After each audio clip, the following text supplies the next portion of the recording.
The UN chemical watchdog says it will look at Russia's evidence of Syrian rebels using banned substances in Aleppo. Russia's foreign minister earlier said Moscow was ready to deliver the samples to the OPCW. We've been reporting on the use of chemical weapons in western Aleppo for nearly a month now, but it's gone largely ignored in the mainstream media, which is mostly focused on the east of the city. With more details, here's Lizzie Phelan. Has been a response from the organization. They replied to RT saying they've received this offer by the Russian authorities to provide samples related to these allegations of chemical attacks in Aleppo.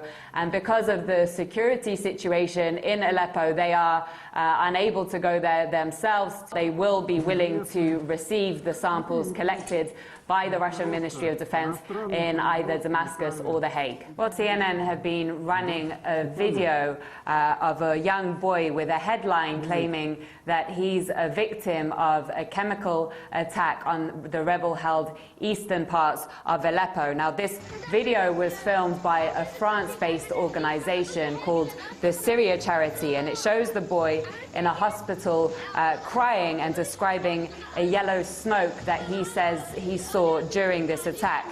Now, CNN adds as a footnote that it doesn't have any means to independently verify this video or the details of the attack because its access, like most media organizations, to East Aleppo is heavily restricted. Now, on the other hand, RT has had its own crew on the ground in the other part of the city for the last month, in the western government-controlled parts of Aleppo. And our crew came across numerous victims of rebel attacks who said that they had suffered symptoms of having inhaled chemical substances. Now, our crew also met doctors who said that they'd treated many patients for suffering from such symptoms as well. And the Russian Ministry of Defense also recently made a statement saying that these samples that they have collected, which they previously mentioned, they've now analyzed them, and the analysis confirms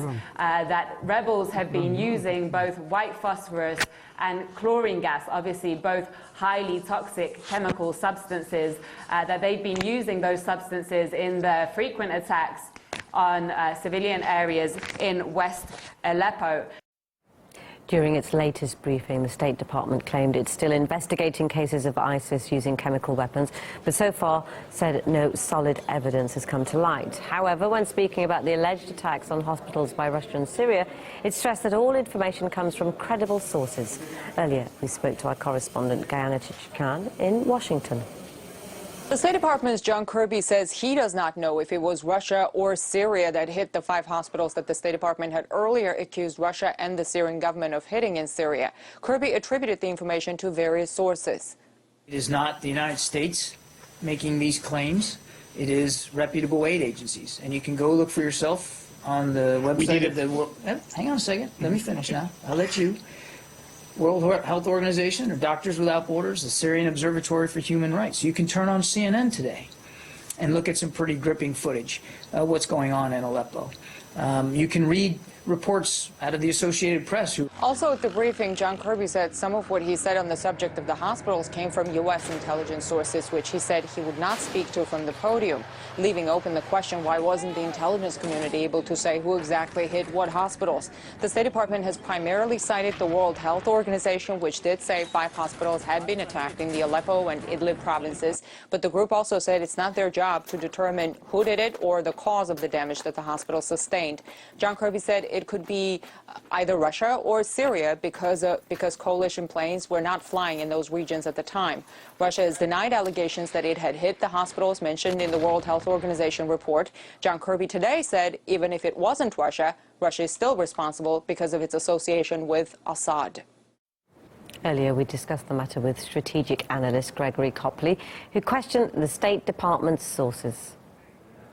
I mean, when you saw the State Department spokesman John Kirby today saying, well, you can see it on CNN. Well, you know, CNN is following the State Department lead and is actually actively working to shape an outcome which is not the one being determined by the Syrian people, whether they're for or against the Syrian government, and it's certainly not one that is in favour of the Syrian government or the Russian government, for that matter. So Kirby's claims about this become very questionable because they're politically motivated.